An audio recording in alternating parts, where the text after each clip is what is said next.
So you have your oracle card is the gorilla, which is peace. And I love this card. This is seeking or negotiating peace.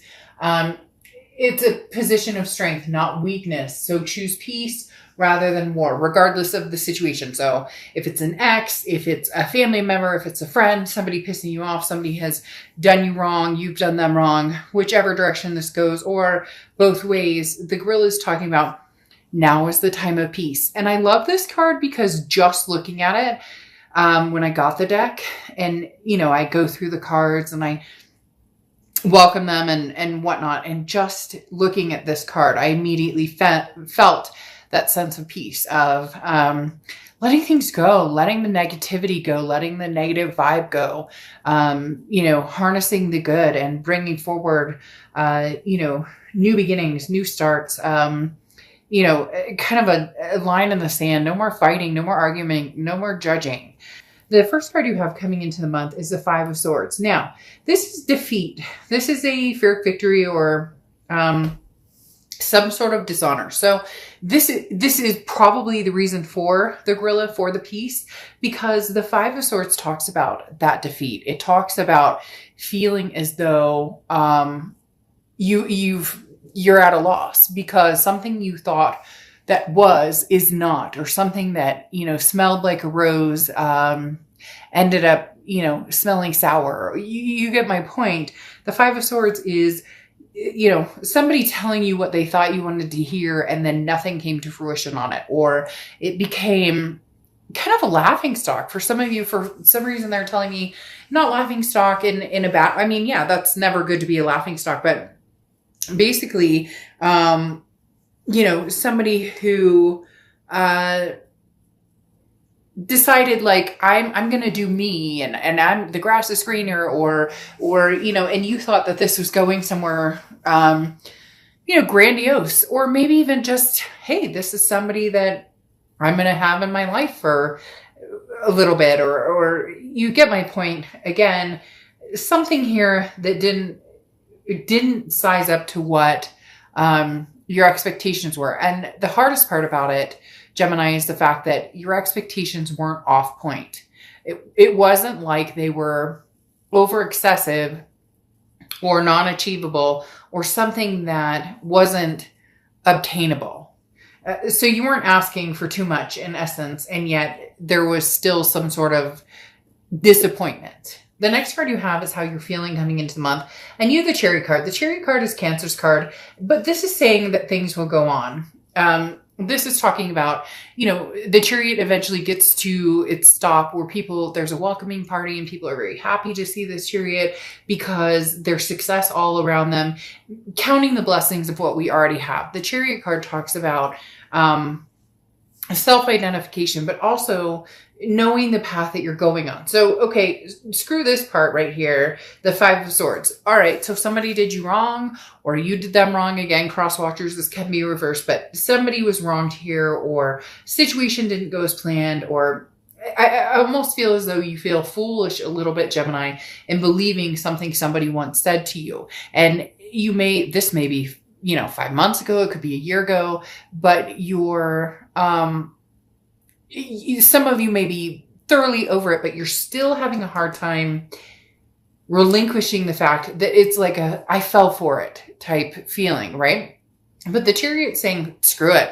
I'm going on. Like, are you kidding me? Nothing's going to stop my Chariot. I can drive this Chariot to the end of the earth by myself. I don't need anybody to be on this Chariot with me. When the right person comes along, or when I feel the want towards somebody, then that is a different story. But the Chariot comes to, at the end, a celebration of victory. So above all, there will be peace coming towards you. The next card you have is your distant past over the past 5-10 years.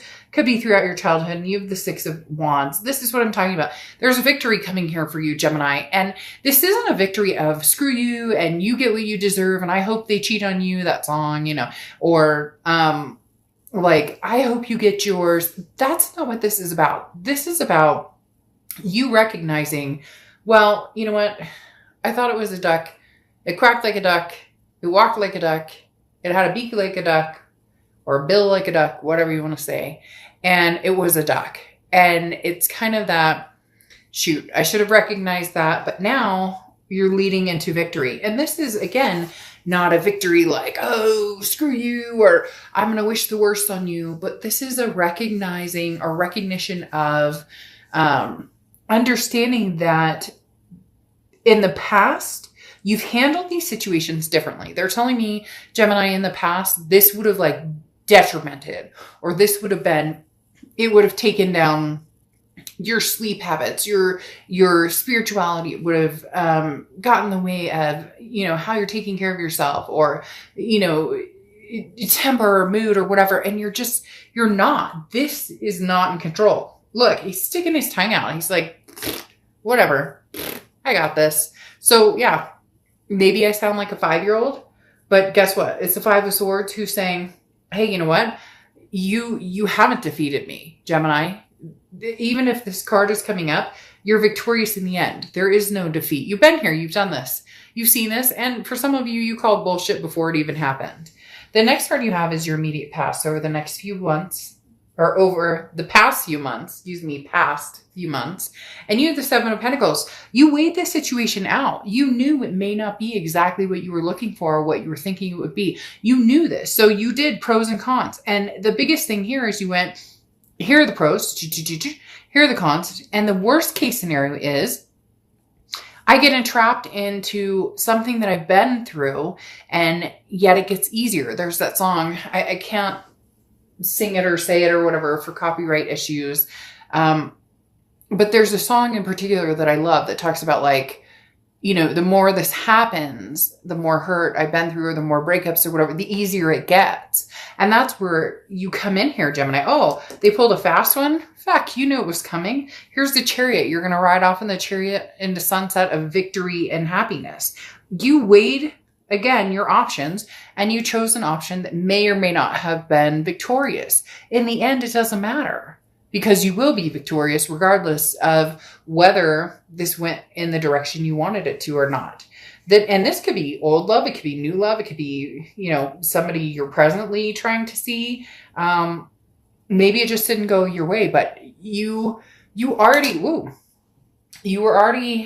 in cautious presence of the situation. The next card you have is your distant future. So over the next few months, you have the Emperor, which is Aries card. So you could be dealing with an Aries or have Aries placements in your chart. I love the Emperor for you.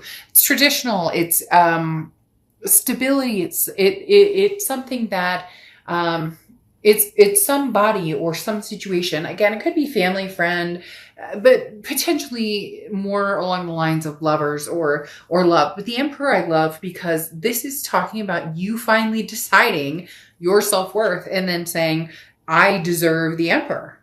Male or female, I don't apply sex to the cards ever. But literally the Emperor is saying, I respect myself, therefore I deserve respect.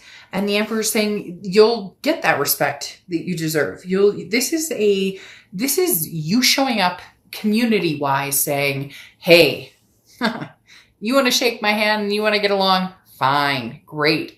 Let's do it. You don't?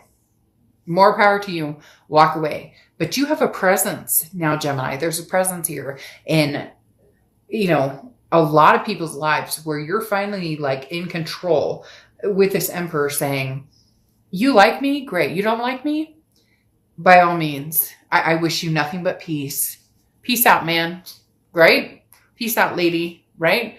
Whether it's lovers, friends, families, you're coming to the grindstone of you're on this chariot, you're moving very fast, and you're done with the BS or the games or the second guessing or the worrying about what everybody else thinks. You haven't been doing that for a while, and it's starting to feel really good to understand your self-worth and your respect is, it's worth way more than what you've allowed in the past. The next card you have is the Queen of Cups. Ooh, quiet, quiet, quiet. This is anything, your immediate future. So anything going on throughout November. The Queen of Cups is somebody who's very silent. I always say mum's the word. Queen of Cups is somebody, male or female. Again, I don't apply sex, but this is somebody who's like, you know what? I have one cup for one person. For some of you, maybe a few, if you're polyamorous or whatever you feel, again, no judgment zone here. Make that very clear. This channel is no judgment zone here. But the Queen of Cups talks about, I am not putting myself on display. I'm not posting on social media who I love, what I'm doing, where I'm going, everything I'm eating, where I'm hiking. Like, this is you saying, come find me. Put the work into finding me, whether it's present, past, future. Put the work into me. Somebody is like right here, Gemini, with you. Crazy, crazy, crazy. Somebody is totally right here with you because somebody just showed up and gave me the major, major, major chills. So somebody is right here with you saying, look, I'm very interested, Gemini. I'm very interested in, who you are and what you represent, whether it's past, present, or future. But this is where you say, unfortunately, not unfortunately, it's true to course. They need to work for it. And so many times in the past, you've given that away for free. And I'm not saying that, people have to worship the ground you walk on, but freaking, you don't remember that I'm allergic to peanuts? You get my point. There should be, this is you saying, if you want my attention, I'm not this open book right now. Eventually I will. I'll open up. And Gemini, you're the Lover's card. That's what, your sign represents, the Lover's card, or the Lover's card represents Gemini, however you want to look at it. But this is saying to get to that place takes devotion and takes time and takes initiative. The next card you have is the Knight of Pentacles. Hard work, cautious. So this is you saying, look, I've got a lot going on right now. So my main focus is on my family, my fur babies, my friends, people who mean a lot to me. Those are the people I'm focusing on. Those are the things, work, family. Those are the things that I'm focusing on the most. I will reciprocate energy to somebody who wants my time and attention, but I need to see that. And there's nothing wrong with that. People always feel like if they say, hey, and they text you, hello, like you're supposed to jump for joy and give them a cookie and be like, you texted me, hello? Holy shit. He texted me, hello. She texted me. Can you believe this? This must be, give me a break. Pick up the phone, have a conversation. You get my drift. This is going to be somebody who is very attentive, and you're going to proceed with caution, but you are going to proceed. Again, whether it's past, present, or future, there's not a lot of inclinations of past, present, or future. The Five of Swords a little bit makes me, we'll see what the rest of the cards have to say. The Five of Swords makes me feel a little bit like this is somebody from the past, just because it feels like been there, done that. We played this game before. Now, the Page of Swords is messages coming through. Somebody has a message for you, or somebody's interested in having conversation with you. This is how you're going to feel throughout the month. Now, the Page of Swords is also seeking the truth. So again, this may imply more of a past type energy, especially with the, truth of seeking what's out there. Look, the Page of Swords says you already have the answers to what you're wondering. You already know. You may be not fooling yourself. Okay. I don't want to say that. But the Page of Swords is kind of like, what are you looking for, Gemini? It's right in front of your face. They made it obvious exactly who they are. They've made it obvious exactly what they bring to the table and exactly what they want from you. Is that what you're interested in? Is that what you're looking for? And what do you bring to the table, vice versa? Let's say there were mistakes that happened, or indiscretions, or commitment. That's when the decision needs to be more of a, you already know, Gemini, like this, there's no aha moment here. It's been in front of your face. Now, how do you proceed with that? With caution. The next card you have is your hopes and fears for the outcome. And you have the Four of Cups. The Four of Cups is feeling like wasted time. Now, this is hopes and fears. So this is internal, but your hope and fear is, or technically your fear is, am I wasting my time? Has this ship already sailed? Because at the end of the day, the Four of Cups talks about apathy. It talks about taken for granted. So the one thing here is this Five of Swords represents what you're not wanting to go through again. You're coming into this month with this energy, which either means they have done it, you feel it's coming, or they're trying to get your attention and you're not interested because you don't want to play that energy. You don't want to be taken for granted. You know what that feels like. It doesn't feel good. So you're not entertaining that. The next card you have is your outcome for the month. And you have the Ace of Wands. Yeah. I mean, this is passion. This is, well, it could be fertility. So some of you could be pregnant or wanting to get pregnant or wanting to have babies. You know, you could be a man wanting to meet somebody to have children with or adopt children with, and, or a woman who wants to, you know, give birth and have that, maternal, paternal type energy. But the Ace of Wands is very much that creativity, that versatility, that acceptance, if you will. It's an inspirational energy. It's a beginning spark, and it's an illumination. So something there's an enlightening energy here with the Ace of Wands.